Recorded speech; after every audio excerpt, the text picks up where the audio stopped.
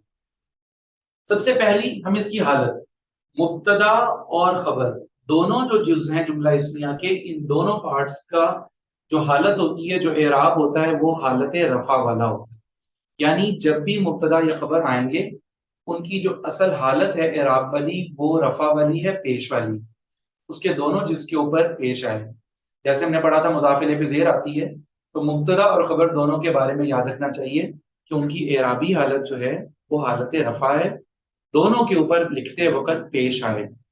Number 2، جنس کے اندر آپس میں مطابقت پائی جائے گی کہ اگر مبتدا مذکر ہے تو خبر مذکر لائی جائے گی، مبتدا مؤنث ہے تو خبر بھی مؤنث لے کے آئی جائے گی. نمبر 3، عدد کے اعتبار سے اگر مبتدا واحد ہے تو اس کی خبر بھی واحد، مبتدا تثنیہ ہے تو اس کی خبر بھی تثنیہ. جیسے میں یہاں پہ زید کی جگہ پہ الولدان میں لکھتا ہوں کہ دونوں لڑکے نیک ہیں. یہ ایک جملہ ہے کہ دونوں لڑکے نیک ہیں. یہ دونوں لڑکے یہ ہمارے پاس مبتدا بن رہا ہے، اس لیے کہ یہ ہیں جو ہے، یہ ہیں ہمیں بتا رہا ہے کہ یہ جملہ مکمل ہے، ہمیں اسے مبتدا خبر بنانا چاہیے. تو دونوں لڑکے یہ مبتدا بن رہے ہیں، ہم اس کو معرفہ بنائیں گے الولدان. الولدان. اب جو نیک ہونا ہے یہ ہمیں خبر لے کے آنی ہے، تو خبر ہم نکیرہ لے کے آئیں گے کیونکہ وسعت کے اعتبار سے مبتدا معرفہ ہوتا ہے، خبر نکیرہ ہوتا ہے. لیکن جنس کے اندر اور عدد کے اندر ہمیں مطابقت رکھنی پڑے گی. نیک کے لیے عربی میں لفظ استعمال ہوتا ہے صالح، تو ہمیں 2 لڑکوں کے لیے تسنیہ کا ورڈ لے کے آنا چاہیے صالحان، اور وہ بھی نکرہ لے کے آنا چاہیے صالحان. تو الولدانی صالحان، جنس کے اندر بھی مطابقت ہوگی اور عدد میں بھی مطابقت ہوگی، لیکن وسعت کے اندر ڈفرنٹ ہوں گے، مبتدا معرفہ اور خبر نکرہ. اعراب میں بھی بالکل سیم ہے.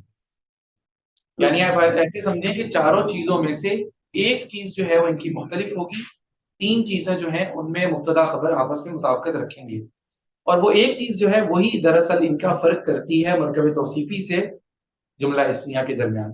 کیونکہ مرکب توصیفی میں چاروں چیزیں مطابق ہوتی ہیں، لیکن مبتدا اور خبر کے اندر 3 چیزیں مطابق ہوتی ہیں، ایک چیز مختلف ہوتی ہے، اور وہ ہے معرفہ نکرہ ہونا.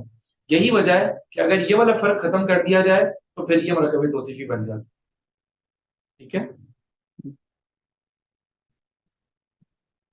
اور جو چیز ہم نے مرکب توصیفی کے اندر وہ والی پڑھی تھی کہ اگر موصوف جو ہے وہ جمع آ رہی ہے غیر عاقل کی تو ہم اس کی صفت واحد مؤنث بھی لے کے آ سکتے ہیں. وہ فارمولہ مرکب یہ جملہ اسمیہ کے اندر مبتدا خبر میں بھی اپلائی ہوگا کہ اگر ہمارا مبتدا جو ہے وہ جمع ہے اور غیر عاقل کی جمع ہے تو ہم اس کی خبر بھی واحد مؤنث لے کے آ سکتے ہیں، جیسے صفت میں لے کے آ سکتے ہیں. صفت کے اندر ہم نے پڑھا تھا کہ الاقلام، اگر قلم جو کہ غیر عاقل ہے اس کی جمع آ رہی ہے اقلام، الاقلام، تو ہم نے پڑھا تھا اس کی صفت واحد مؤنث ہم لے کے آ سکتے ہیں الجدیدہ، الجدید، الاقلام الجدیدۃ. خبر بھی ہم اس کی واحد مؤنث لے کے آ سکتے ہیں، لیکن تب ہمیں الف لام نہیں لگانا. الاقلام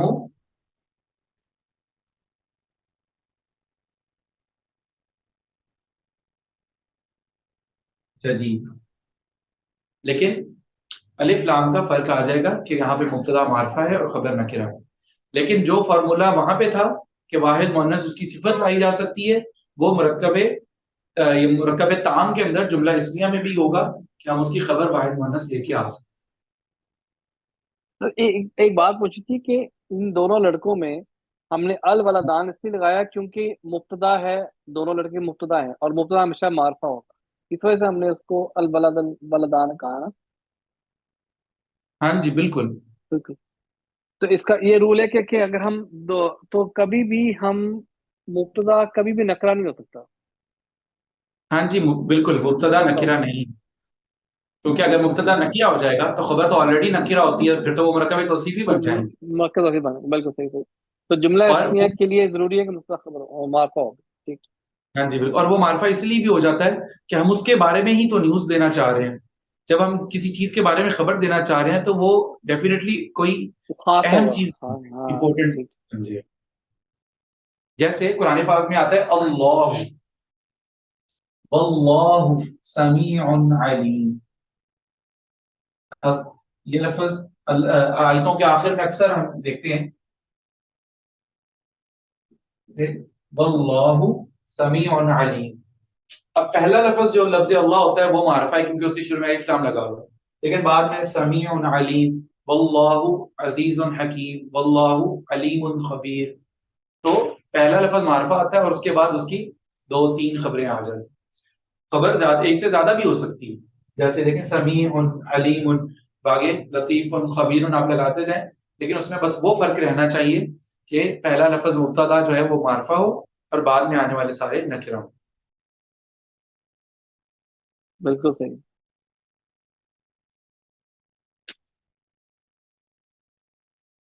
اور چونکہ ابھی ہم نے پڑھا ہے نا کہ مبتدا معرفہ ہوگا تو آپ اس وہاں پہ اسم کی جگہ پہ اور چیزیں بھی ایڈ کر سکتے ہیں، جیسے اس میں اشارہ ہم نے پڑھا کہ ہاذا ذالکا وغیرہ تلکا کے جو الفاظ ہیں، ہا الائی یا الائی کا جتنے بھی اس میں اشارہ ہیں ہم نے پڑھا تھا یہ سارے اس میں اشارہ کیا ہوتے ہیں؟ معرفہ ہوتے ہیں. تو ہم اس میں اشارہ کو بھی مبتدا بنا سکتے ہیں. میں اس کی مثال دیتا ہوں. جیسے پہلے تو ہم نے ادھورا مرکب اشاری پڑھا تھا نا، یہ کتاب، لیکن اگر ہم یہ کہنا چاہتے ہیں یہ کتاب ہے، ایک مکمل جملہ بولنا چاہتے ہیں، تو ہم کیا کریں؟ تب ہم ہاذا کو بنا دیں گے مبتدا، لیکن مرکب اشاری کے اندر اشاروں الیہ جو ہوتا تھا وہ معرفہ ہوتا تھا، ہم اس کے شروع میں الف لام لگاتے تھے. اگر ہم کہتے تھے ہاذل کتاب تو وہ ایک مرکب اشاری بن جاتا تھا، یہ کتاب. لیکن اس کو ہم مکمل جملہ بنانا چاہتے ہیں تو ہمیں وہاں پہ کتاب کو نکرہ لے آنا ہے، الف لام کو ہٹا دینا ہے. تو اگر ہم کہیں گے ہاذا کتاب، اب یہ کیا بن گیا؟ یہ کتاب ہے. ہاں ہاں. ٹھیک ہے، کیونکہ یہاں پہ مبتدا معرفہ. اسی طرح مرکب جو ہے جملہ اسمیہ کے اندر ہم ہاذا اس میں اشارہ کی جگہ پہ ضمیریں بھی استعمال کر سکتے ہیں، کیونکہ ضمیریں جتنی ہوتی ہیں وہ ساری بھی معرفہ ہوتی ہیں. ہم کہنا چاہتے ہیں وہ نیک ہے، ہم ہوا صالح کہہ سکتے ہیں، وہ ایک کامیاب شخص ہے، ہوا مفلح، وہ نیک ہے، ہوا صالح. اور ضمیریں ہم کہتے ہیں کہ آپ طالب علم ہیں، انتم طلاب، ہم سب مسلمان ہیں، نحن مسلمون. لیکن بعد والے لفظ کو بس نکرہ لے کے آئیں گے اور شروع میں ہم ضمیر مبتدا کی جگہ پہ ایڈ کر سکتے ہیں. سب سے زیادہ جو مبتدا خبر جملہ اسمیہ کو استعمال کیا جاتا ہے وہ ضمیروں کے ساتھ ہوتا ہے. قرآن پاک میں بہت زیادہ ایگزامپلز ہیں وہ ضمیروں کے ساتھ، جیسے نحن مسلمون، هم القاصرون، اسی طرح هم المفلحون، ان اللہ لطیف خبیر. ایسی مثالیں آیتوں کے آخر میں مل جاتی ہیں یا ضمیروں کے ساتھ ہم دیکھیں گے اکثر جگہ پہ ضمیر کو کیا بنایا ہوتا ہے؟ مبتدا، اور اس کے بعد لفظ نکرہ لا کے اس کی خبر بنائی گی. سر جیسے ہم اگر کہیں گے لوگ کامیاب ہیں تو ہم کہیں گے هم المفلحون. هم المفلحون میں تو وہ آ جائے گا ہم مفلحون، وہاں پہ نکرہ لفظ ہے.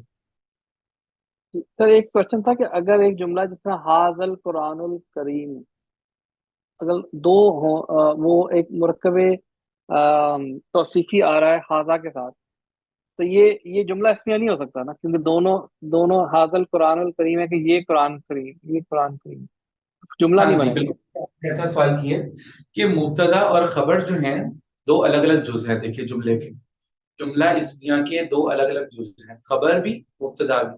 مبتدا جو ہے یہ ایک مرکب توصیفی پورا بھی مبتدا بن سکتا ہے. مبتدا کے لیے تو بس اتنی سی شرط ہے کہ وہ اسم ہونا چاہیے، اگر وہ اسم ہے تو ہم اس کو مبتدا کہیں گے.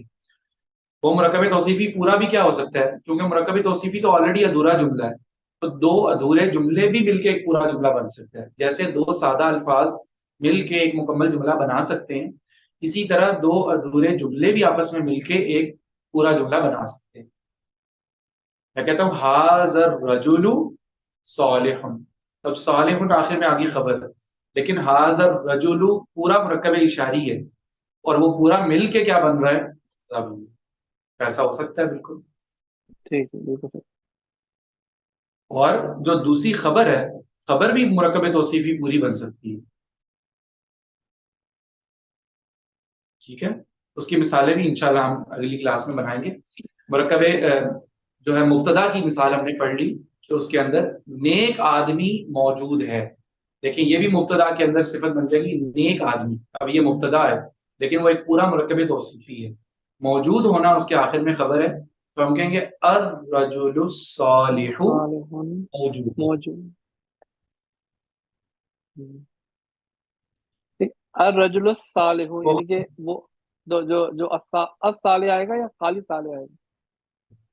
ہاں جی جو آپ نے پوچھا آپ نے کہا نیک آدمی، تو الرجل الصالح آئے گا، وہ الصالح آئے گا نا.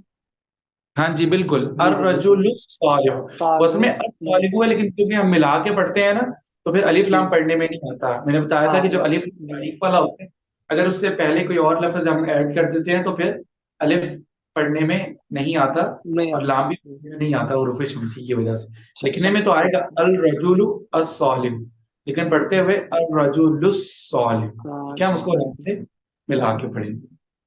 اور اگر ہمیں خبر جو ہے خبر کو مرکب توصیفی بنانا ہو تو ہم اس کو کیسے بنا سکتے ہیں کہ میں کہنا چاہتا ہوں وہ ایک نیک آدمی ہے. تو جب ہم نے بولا وہ تو یہ تو ضمیر آ گئی ہوا، اور آگے جو اس کی خبر ہے نیک آدمی ہونا، تو ہم کہہ سکتے ہیں ہوا رجل صالح. صالح تو دونوں مرکب نکرا توصیفی ہوں. موصوف بھی نکرا صفت بھی نکرا کیونکہ وہ دونوں خبر بننے جا رہے ہیں. بالکل صحیح.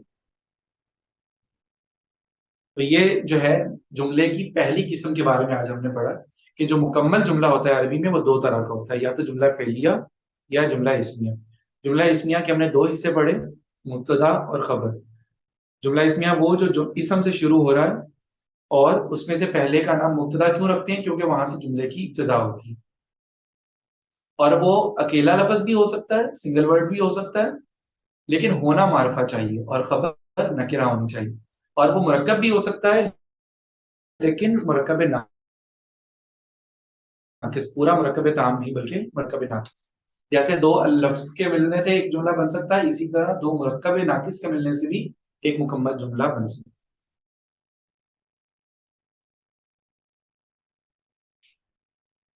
یہاں پہ تو ہم نے مرکب توصیفی کے بارے میں بھی مثال پڑھی نا کہ ہوا رجل صالح. اس جگہ پہ مرکب اضافی بھی آ سکتا ہے، جیسے ہم کہتے ہیں کہ زید کا گھر، اور آگے ہم یہاں لکھتے ہیں بڑا ہے. بڑا ہونا کیا ہوگی خبر، اور زید کا گھر مبتدا. لیکن یہ پورا مرکب اضافی پورا ہی کیا بن گیا، مبتدا بن گیا. تو ہم یہاں پہ کیا کہیں گے،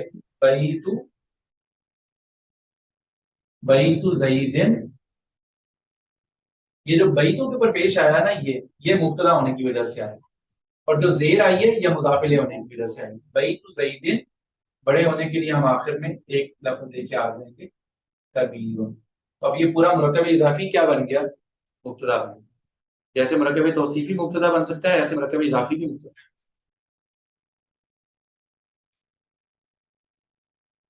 یہاں تک سمجھ میں آ گیا؟ کوئی اور بات پوچھنی ہو تو ٹھیک کلیئر ہے.